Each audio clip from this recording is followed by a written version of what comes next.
ഇത് തിന, ഇത് ചാമ, അങ്ങനല്ലേ? ഓരോന്നോരോന്ന് മില്ലറ്റ്. ഓരോന്നോരോന്നോ. ഇത് ചാമ. ആ, വരക്, പനിവരക്, തിന, ചാമ, ബജ്ര. 5 വിഭാഗങ്ങളാണ്. മില്ലറ്റ് പറയും. ചെറുധാന്യങ്ങൾ കഴിക്കുന്നതിൻ്റെ ഗുണങ്ങൾ പ്രത്യേകിച്ച് പറഞ്ഞു തരേണ്ട ആവശ്യമില്ലല്ലോ.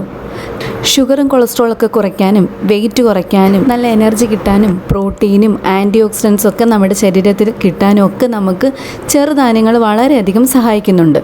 കുട്ടികൾക്കും മുതിർന്നവർക്കൊക്കെ ഇത് കഴിക്കാനും പറ്റും. ഈ മില്ലറ്റുകളൊക്കെ നമുക്കിപ്പോൾ കഞ്ഞിക്കൂട്ടായിട്ടും പുട്ടുപൊടി, റവപ്പൊടി ഒക്കെ ആയിട്ട് നമുക്കിപ്പോൾ മാർക്കറ്റിൽ അവൈലബിൾ ആണ്. അപ്പം ഞാൻ ഇന്ന് നിൽക്കുന്നത് മില്ലറ്റുകളുടെയൊക്കെ ഇങ്ങനെ പല പല പ്രൊഡക്റ്റുകൾ കിട്ടുന്ന ഒരു ഷോപ്പിലാണ്. ചേർത്തലയിലെ കേരള കൃഷി വകുപ്പിൻ്റെ മില്ലറ്റ് ട്യൂബർ പ്രോസസ്സിംഗ് പ്ലാന്റ് ആണിത്. ഇവിടെ മില്ലറ്റുകളുടെ പലതരം പ്രൊഡക്റ്റുകൾ അവൈലബിൾ ആണ്. പനിവരക ദോശ മിക്സ് ആണ്. ഇതിനകത്ത് അരി, ഉഴുന്ന്, പനിവരക, ഉലുവ, അവില്, ഇത്രയും സാധനങ്ങളും കൂടെ മിക്സ് ചെയ്ത് പൊടിച്ച് മിക്സറിലിട്ട് മിക്സ് ചെയ്ത് വരുന്ന സാധനമാണ്.